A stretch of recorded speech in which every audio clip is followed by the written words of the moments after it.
Greetings, dear listeners. Before we step into this story of a mother's long silence and the day she finally spoke with her wallet, please support the channel that brings these truths to light.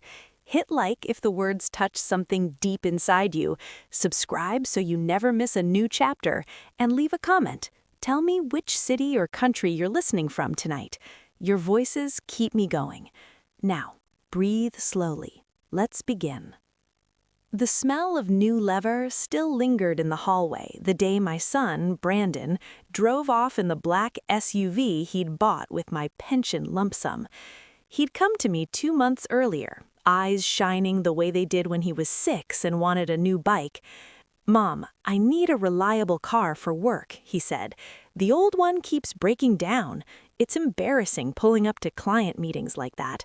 Just lend me the money, I'll pay you back when the commission check's clear." I looked at the man standing in my kitchen, tall, polished, the boy I'd raised alone after his father died young. I'd worked graveyard shifts at the hospital laundry for 23 years so he could go to college debt-free. I ate oatmeal for dinner so he could have new shoes every September. I thought sacrifice was love. I gave him the money. He didn't pay it back. Instead, he posted pictures, him grinning in the driver's seat, caption, "Finally moving up, #blessed, #new ride." No mention of whose money made it possible. Then the calls became shorter, visits rarer, until one afternoon he showed up with his girlfriend, Marissa, the one who always called me Mrs. Hayes, like I was someone else's mother. "We need to talk about the house, Mom," Brandon said, not sitting down. "Marissa's job transferred her to the city. We need a bigger place. This house is too much for you anyway. We found a nice assisted living spot, Golden Acres. They have activities, meals, everything. We'll handle the sale of the house. You won't have to worry about anything." I stood by the sink, hands still wet from washing a single plate. "But this is my home," I said quietly. "I paid it off with your father's insurance and every overtime shift I could take." Marissa smiled thinly.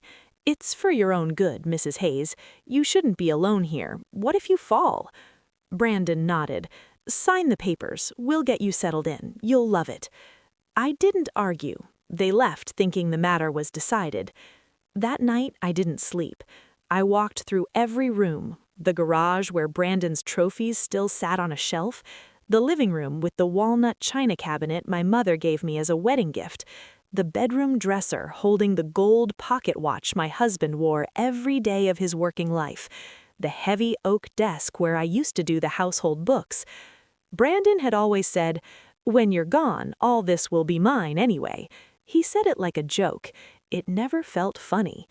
The next morning, I made a call to Mr. Ellison, the estate liquidator who'd handled my aunt's things years ago. He came that afternoon with 2 quiet assistants. "Mrs. Hayes, you're certain?" I nodded. Everything of value, the watch, the china, the silver candelabras, the antique desk, the Persian runner in the hall, all of it. They appraised, they packed, they paid, cash and certified check.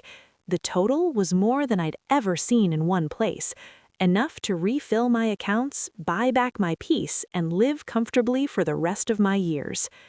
I didn't put the money under the mattress. I opened new accounts, accounts with passwords Brandon had never known. I refinanced the house in my name alone, paid the last small balance. It was mine, free and clear. Then I began to live. Fresh-cut flowers on the table every few days, steak instead of canned soup, a new winter coat that actually fit, a haircut that made the lady at the salon say, "You look 10 years younger, honey," and groceries, beautiful, extravagant groceries. I filled the refrigerator until it hummed with satisfaction.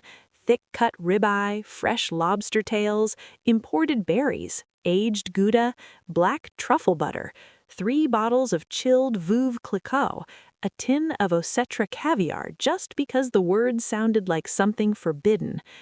I kept one thing hidden in the bottom drawer of the empty desk, the envelope Brandon had left behind by mistake when he was showing me the Golden Acres brochure. Inside, a draft deed transfer form, already half filled in his handwriting, a printout of the assisted living contract, a sticky note in Marissa's writing. Once she's in, list the house, split 60-40 after closing costs. I kept it, a bookmark for the day he returned. 3 weeks later, he did. The key turned in the lock. He walked in like he owned the place, which he clearly still believed he did. "Mom, we're here to help you pack," he called out cheerfully. "The movers are coming tomorrow for your stuff.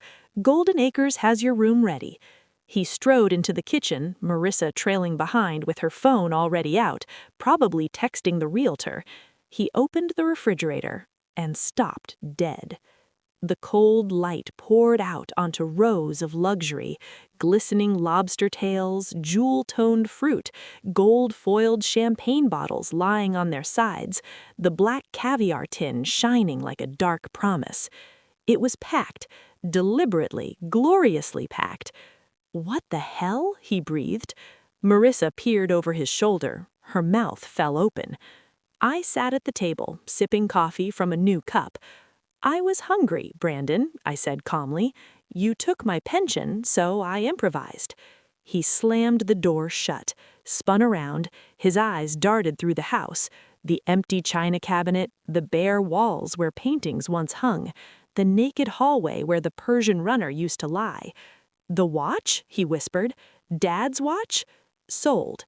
"The china? The candelabras? The desk?" "Gone." He laughed, a short, ugly sound. "You sold my inheritance? You're insane. That was family property."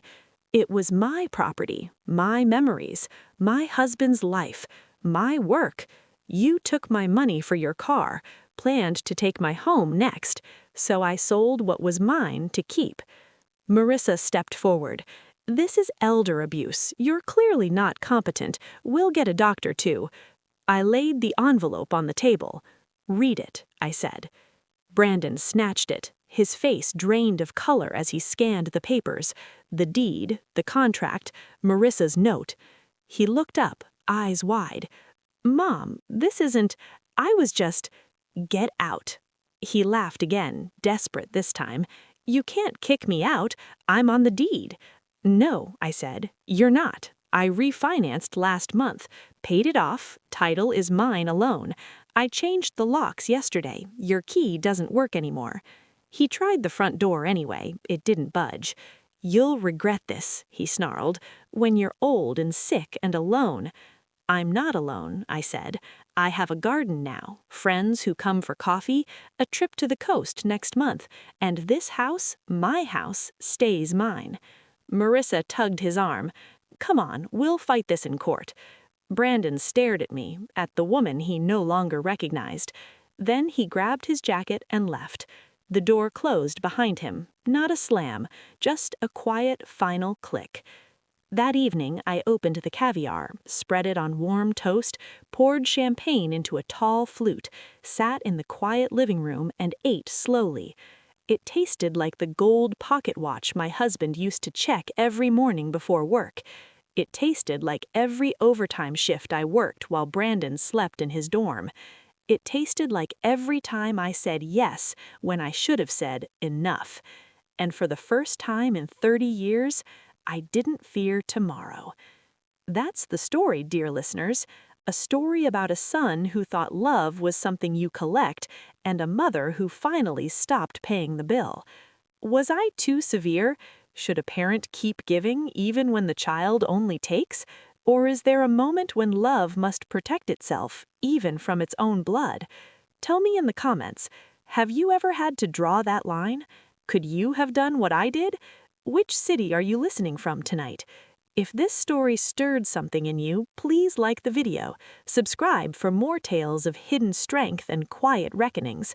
Share it. Someone may need to hear they don't have to keep pouring from an empty cup. You owe your life to yourself first. With love and respect. Until next time.